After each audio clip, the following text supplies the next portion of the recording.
Eh bien bonjour, vous êtes avec Outreplum. Aujourd'hui, je vais vous raconter un petit peu un récit de campagne.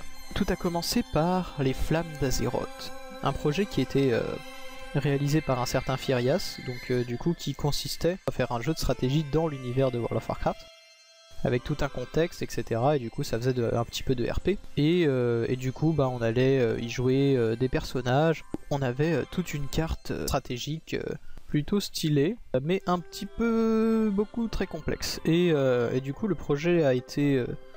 Enfin, on n'a pas vraiment eu le temps de commencer, on a fait un début de tour et puis ensuite notre cher MJ n'avait plus de temps pour à y consacrer.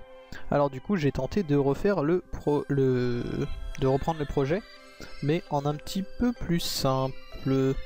Et donc du coup ainsi est né Simple Wars Pandarie. Du coup j'ai essayé de faire un système de jeu simple que je ne vous détaillerai pas ici. Mais du coup, si vous avez vu ma vidéo sur le démodulable et mon autre vidéo sur le système de résolution de bataille, ils ont été utilisés. Au niveau du déroulement du jeu, rapidement quand même, donc en fait on avait des canaux avec chaque faction, où du coup on avait des statistiques, etc. On avait de la diplomatie. Du coup là ça se passait lorsque l'Alliance et la Horde découvrent le continent de Pandarie. Sauf que à partir de là, ça part un petit peu en uchronie, et c'est parti pour l'histoire. Alors que le monde se remet du cataclysme, l'Alliance et la Horde sont de nouveau entrés en guerre. La Horde est menée par Garrosh Hurlenfer, un orc qui souhaite annihiler l'Alliance. L'Alliance est gérée par le haut-roi Varian Vryn. Alors qu'un navire de l'Alliance s'est échoué sur un mystérieux continent brumeux, le chef de guerre, Garrosh, a envoyé le général Nazgrim et sa flotte d'invasion pour empêcher l'Alliance de contrôler ce continent. L'Alliance, quant à elle, dans son bateau qui s'était échoué, a perdu le fils du roi Varian Vryn, qui est donc le prince Anduin Vryn, qui était en mission diplomatique. Ainsi, les deux factions envoient leurs forces sur le mystérieux continent de Pandarie. En Pandarie, dernièrement, 2 Pandaren ont été reconnus comme descendants de l'empereur Shaohao, qui s'est sacrifié il y a 10 000 ans pour voiler ce continent de brume. Ces 2 empereurs jumeaux, comme on les appelle, se retrouvent en concurrence pour le trône. Dans la forêt de Jade, l'Alliance cherchait le prince Vryn, mais la Horde le trouva avant eux. En échange d'informations sur le continent, car du coup le prince s'intéressait beaucoup à cette histoire, il put être libéré. Pendant que l'Alliance commençait à s'installer dans la forêt de Jade, la Horde était entrée en contact avec l'un des empereurs jumeaux, qui se faisait appeler Shaolan l'Écorcheur. C'était un Pandaren qui n'avait pas peur d'être violent s'il fallait l'être.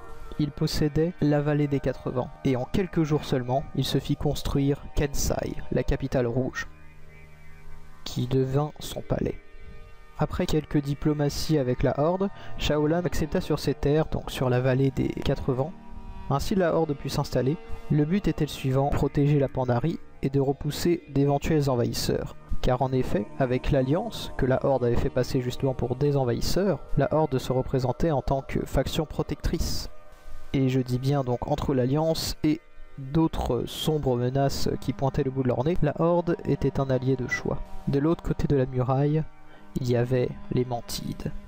Les Mantides étaient guidés par l'impératrice Shexir, qui accepta, un peu malgré elle, les sombres pouvoirs du chat de la peur. Les chats sont des esprits malfaisants qui se nourrissent des sentiments négatifs.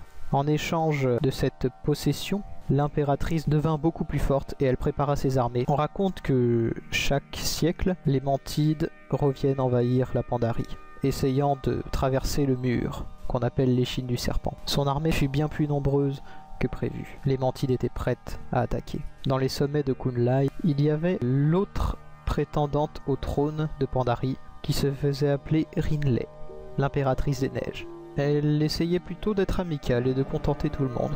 Rinley tentait avec Shaolan d'avoir de plutôt bonnes relations, et ainsi, de par sa diplomatie, les 2 empereurs étaient finalement prêts à s'allier, tous 2, tels des frères, sur le trône.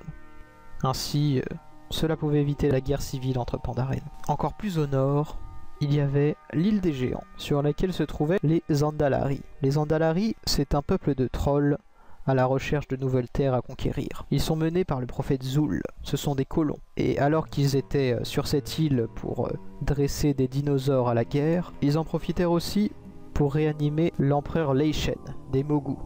Les Mogu étaient un peuple qui autrefois avait asservi les Pandaren et dominait avec son empire toute la Pandarie. Pendant que les Andalari préparaient donc leur bête de guerre, Leishen, le roi tonnerre, sur son île, qu'on appelait l'île du tonnerre, créa une immense armée et il alla directement dans les steppes de Tonglong. Il s'allia aux Yongol, des créatures locales humanoïdes, ressemblant plutôt à des buffles, et ensemble, ils prirent le mur, très vite. Rinley avertit ses voisins du sud, c'est-à-dire la horde alliée à Shaolan l'écorcheur, et ainsi ils purent se tenir prêts à la bataille qui arrivait. Les Mogu s'étaient aussi alliés aux Mantides. Autrefois, ces deux peuples étaient ennemis. Les Mogu avaient d'ailleurs créé la muraille pour se protéger des Mantides, mais cette fois-ci c'était eux qui étaient du même côté du mur. C'est pour ça qu'ils décidèrent de s'allier. Mais grâce au soutien de la horde, les Pandaren purent résister. Ils purent préserver la vallée des 4 vents. Cependant, Kunlai fut grandement ravagée par cette guerre. L'impératrice des neiges dut fuir vers le sud, et elle rejoint Kensai, la capitale rouge, le palais de Shaolan. Ensemble, ils se partagèrent le pouvoir et purent reprendre les sommets de Kunlai. Pendant ce temps, l'Alliance en forêt de Jade rencontra des Yongol qui étaient aussi venus sur leur côte, qui venaient d'une île qui se trouvait à l'est. Ils vénéraient une divinité liée au feu, autrefois l'un de leurs chamans, qu'on appelait Ordos. L'Alliance et les Ordons firent un étrange pacte de feu pour se jurer fidélité. Tels étaient leurs rites.